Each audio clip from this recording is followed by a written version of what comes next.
ইসলামের চতুর্থ খলিফা হযরত আলী রাদিয়াল্লাহু তাআলা আনহুর পর মুসলিম উম্মার খলিফা হিসেবে দায়িত্ব গ্রহণ করেন মুয়াবিয়া ইবনে আবু সুফিয়ান। দীর্ঘ ২০ বছর তিনি খেলাফতের দায়িত্বে ছিলেন।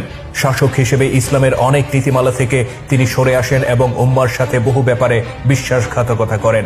তিনি নিজের পরিবার ও গোত্রের লোকদেরকে খেলাফতের গুরুত্বপূর্ণ দায়িত্বে পদায়ন করেন এবং সম্পূর্ণ নিয়ন্ত্রণ নিজের হাতে তুলে নেন।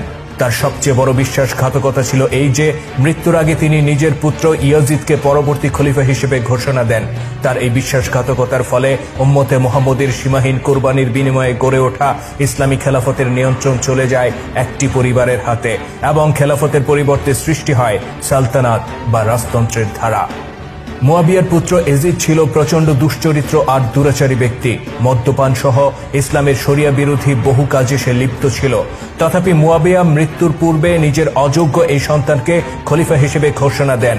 ইসলামী খেলাফতের সকল গভর্নর ও গুরুত্বপূর্ণ ব্যক্তিদেরকে দামেস্কে নিজের প্রাসাদে ডেকে এনে এজিদকে মেনে নেয়ার বায়াত আদায় করেন মুয়াবিয়া।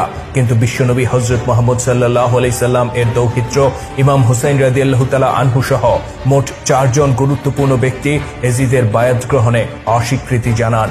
মুয়াবিয়ার মৃত্যুর পর এজিদ সিংহাসনে বসেই ইমাম হুসাইনের মৃত্যুর পরোয়ানা জারি করে দেয়। ইমাম হুসাইন তখন মদিনায় বসবাস করতেন। এজিদ মদিনার গভর্নরকে চিঠি লিখে এই নির্দেশ দেয়,